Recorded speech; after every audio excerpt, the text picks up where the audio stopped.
If you recall, in a couple other videos, I asked you, how much are you willing to spend on The Last of Us Part 2? Yo, it's the GrownKiD Talk Show.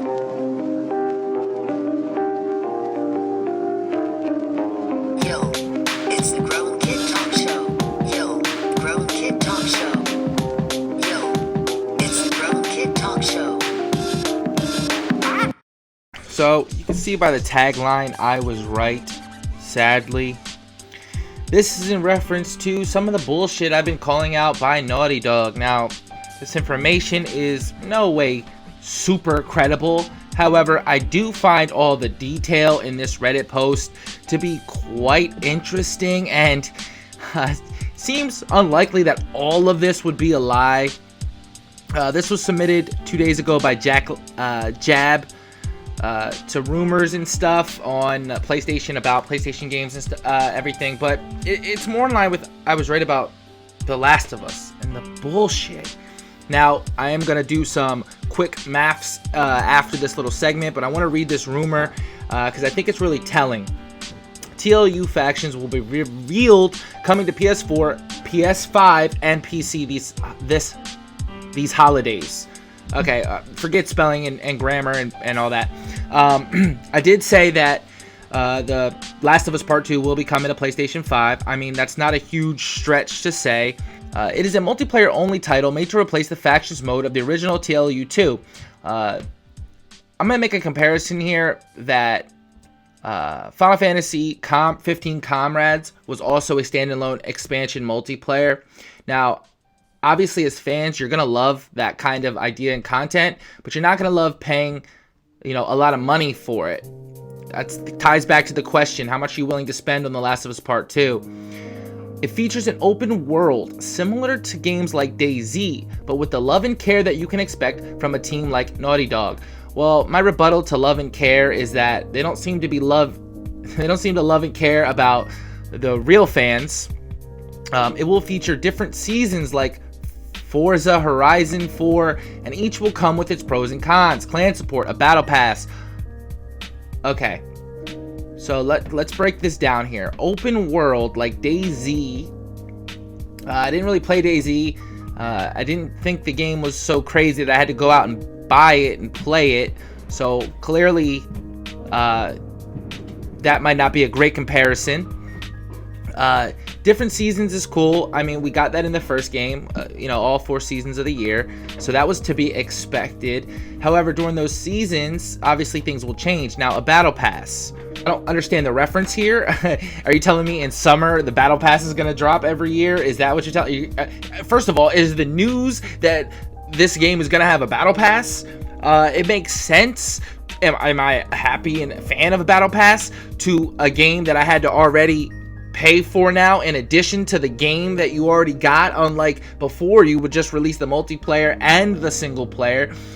So that's 3 things now. You need to be counting into how much are you willing to spend on The Last of Us. A fully destructible map, lots of depth for role play. Okay, players will be able to cover various roles in their games: doctors, bounty hunters, traders, mercenaries for the various groups of players, soldiers, etc.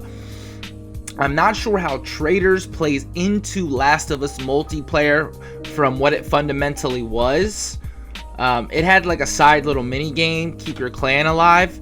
Now, I expect that to be in some version. The players will be able to build camps and even domesticate clickers and runners. 4K 60 with RT audio on PS5 and 1080-30 on PS4 Pro. Crossplay is being experimented. The difference in frame rate may be an issue. Let's zoom in here so you can really see what I just read. That's the best I can do without cutting it off. I'm not too enthusiastic right now. Now, that might be an unpopular opinion because many of you may be thinking that factions will release as some sort of accoutrement to the main story campaign, fleshed out and like kind of its own standalone game, instead of what I was thinking more of just standalone multiplayer. Now, again, my comparison to 15 Comrades may not be off. It might actually be spot on in terms of what the game is trying to do. However, how much do you plan to spend on The Last of Us Part 2? Well, I'm going to give you a guesstimation based on the current information we have. Do a little calculator quick maths for you. As you can see, I've just kind of found this out, so I'm still digesting everything. However, my first inclination to what I'm reading here is that there seems to be a lot going on with Factions multiplayer. And if you recall, the first multiplayer was troubled. However, it was so refreshing to the, and still is, feel-wise of the shooter genre, that it was able to get by on just that. Now, I feel like adding all of these things in might make it a little more unnecessarily complicated, right? The one thing I was really hoping was that you just perfect what you did in the first Factions multiplayer, right? Like, just perfect it, make everything better, bring it all up to speed. Here I'm getting a lot more RPG feel, and I don't know if this necessarily attracts new people to the shooting of the game. Maybe that's not the right phrase, because I do firmly believe that The Last of Us multiplayer will take a hit because you're selling it separately.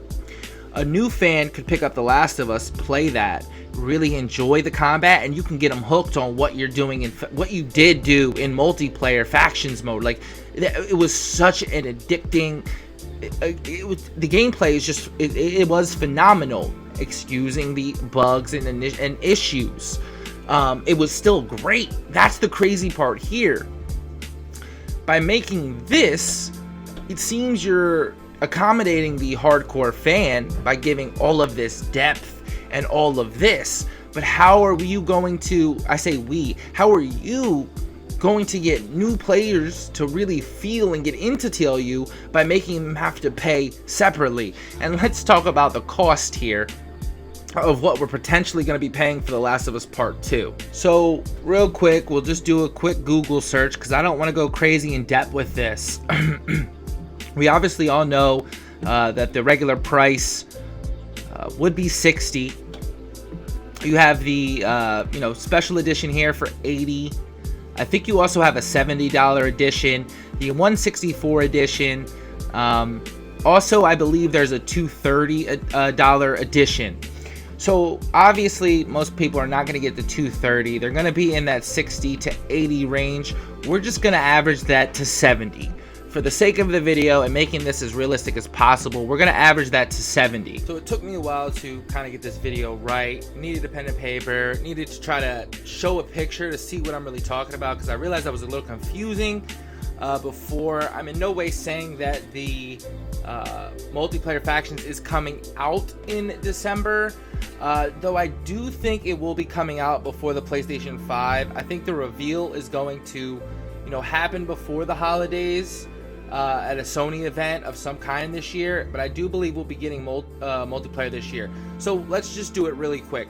The PlayStation 4 The Last of Us, you're gonna be averaging and spend about $70. I understand the base game's $60, and there's special editions and all of this. I myself am getting a more special edition. That's all bullshit anyway. I am, though, going to get that because I am a fan and I do want to show support, but after this video I may reconsider because some of these numbers are crazy. So we just averaged that out to $70 for the game itself. I'm pricing the multiplayer Factions at $30 upon release. It is DLC, or it is part of the game. It's kind of a debate. I do believe it should be with the game. However, it's separately, so we're going to count that as separate. I do think it's going to be $30, considering all the stuff they're trying to really push with the game. The Battle Pass, we saw that there. Battle Passes are about $20, so we got $20 there. So this is all for the PlayStation 4. You're going to be spending about 70, 30, 100, 120 on The Last of Us. Considering if you're a fan like me, you're probably going to get the multiplayer and get the Battle Pass.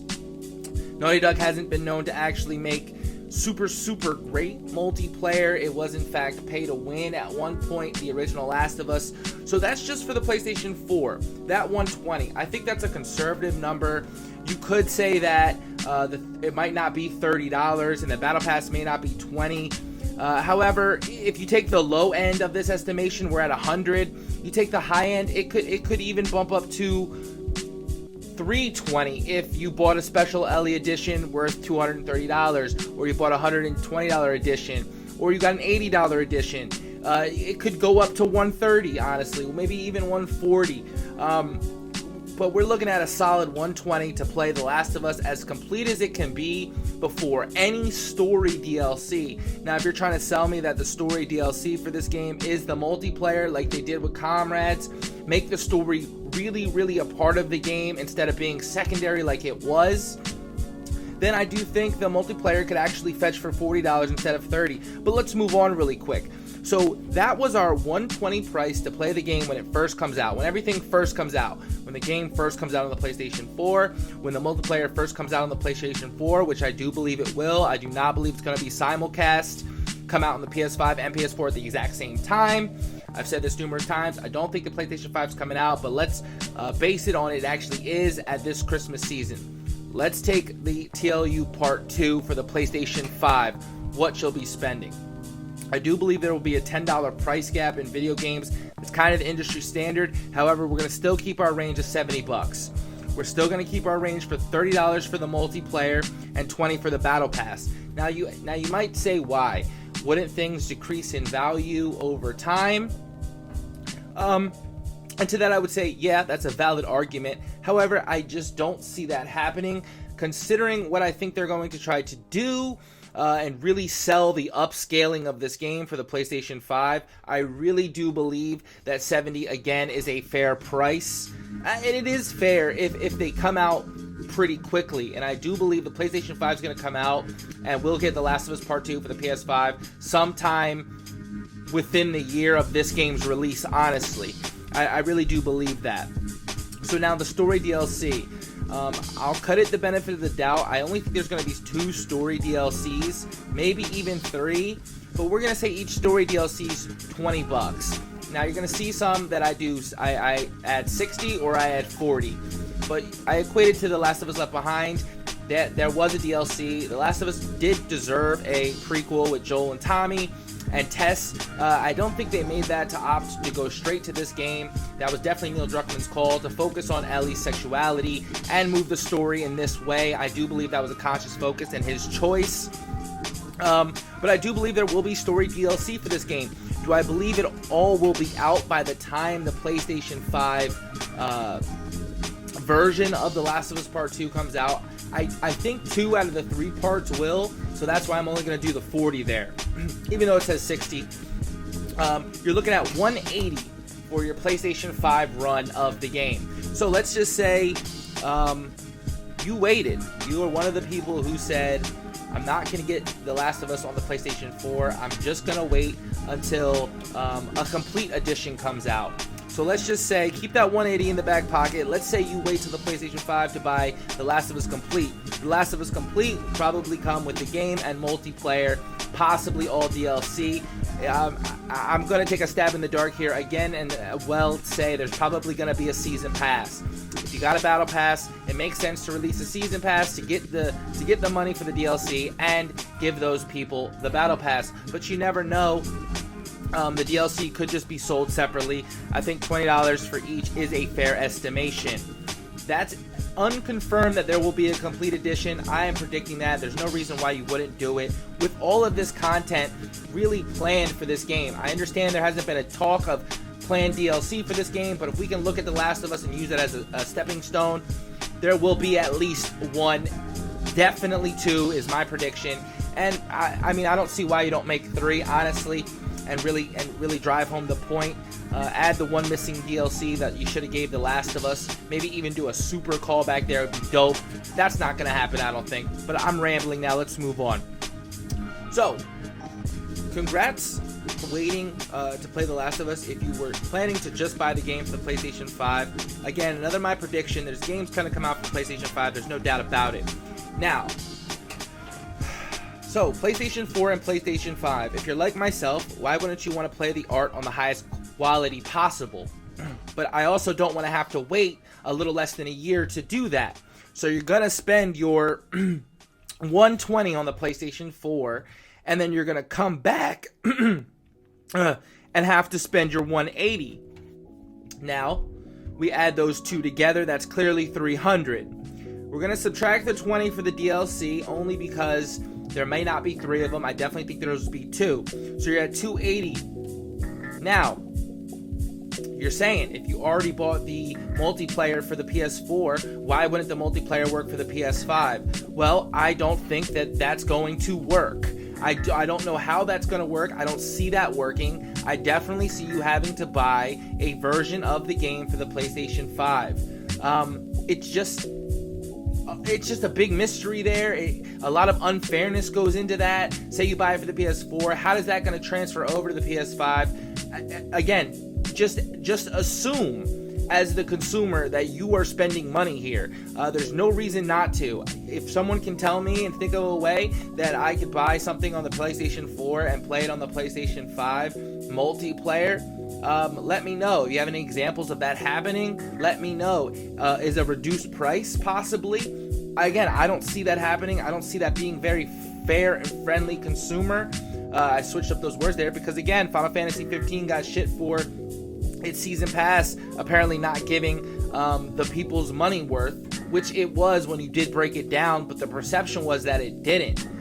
It was just a little bit of hate. Now again, Last of Us 2 has not garnished this kind of hate that I am giving it by multiple, the masses, mainstream. They're not giving it this kind of hate I am, and I think it's justified. However, again, tell me how that's going to work, how you're going to play multiplayer on the PlayStation 5 when you bought it for the PS4. I'm open to suggestions, so for right now, we're keeping that $30 in. Again, you want to say you maybe already bought the Battle Pass, and maybe that carries over. Well, by the time Last of Us Part 2 PS5 version comes out, we'll probably be on Season 2, if not Season 3 or Season 4. If you look at games like Apex, their seasons, 3 months, 2 months, 4 months maybe. Like I said, by then we'll already at least have another version of that Battle Pass. That's another $20 at least, so that's the low end. Again, super fan, you want to buy the game at its best quality. I want to play on the PlayStation 5. Do I want to pay the convenience fee to play the game on the PS4? Do I want to play multiplayer on the PS4 before it comes out on the PlayStation 5? This all ties into my argument. If you were going to delay your game this long and really care, just push it to the PlayStation 5 and make it a multi-console release day of. So that way, if you bought a PlayStation 5, you actually get to play the game on the highest quality. And who cares if it costs $80? You could charge that extra $10. I'll do it. No problem. It's not that I have a problem with the multiplayer being an addition. I do.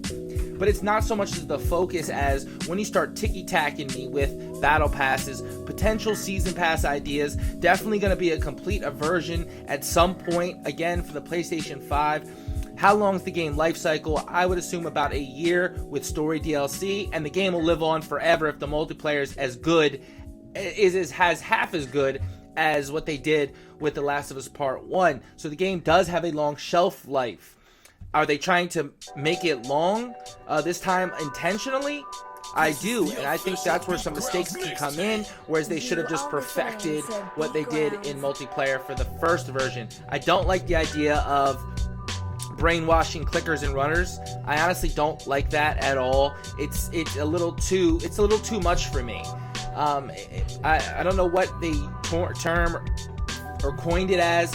I'll skip through this commercial here. That's why I stuttered. Yeah, that's why I stuttered. I don't really like that. So, how much are you willing to spend on The Last of Us Part 2? Obviously, a lot of these numbers are guesstimations. However, you can bank on, at the very least, if you are a fan, you're going to buy the game on the PlayStation 4 for $70.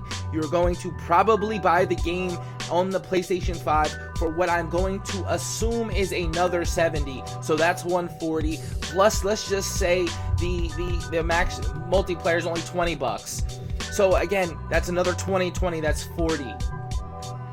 You're at 180 already, and that's no Battle Pass, that's no story DLC. That is just the game and it's multiplayer. That's fucked up. Let me know what you think, and I want you to tell me, are you going to wait for the game to come out on PlayStation 5? Are you going to buy 2 versions of the multiplayer? Are you going to buy the game twice? What's going on here? I want to hear some more opinions out there, because I look around and I don't see people really talking about this. I'm not trying to tarnish Naughty Dog. I'm just trying to call out the facts as I see them as a consumer. I love your product. Why are you making me jump through hoops and spend so much money for your product when it doesn't have to be like that? It didn't have to be like this at all. You could have made it for the PlayStation 5. A simul console release. You could have done that. You could have included multiplayer, which only helps the community, because everyone who gets to play this great game, supposedly, you know, right, it's supposed to be a great game, can go right and go get that multiplayer and be into it. Instead, you have to take everybody out of The Last of Us for a long time, and games will be coming out. Final Fantasy VIIs, Cyberpunks, Ghost of Tsushima. Stuff will be coming out, and a genre such as shooting that's already saturated with free-to-plays, to not have it come out initially is a huge, huge negative to someone who would care about the community of multiplayer factions in The Last of Us. On to the next topic. I don't want to rag on the game. I haven't played the game. But some of this is just, these totals aren't adding up. That's the PS4 price. The game's going to come out for PlayStation 5. That's another $70. Except, I think there will be an industry bump on how much games cost. So we're going to add another $10 to that. That's $150 to just play The Last of Us on the best console possible, because they decided not to make it just for the PS5.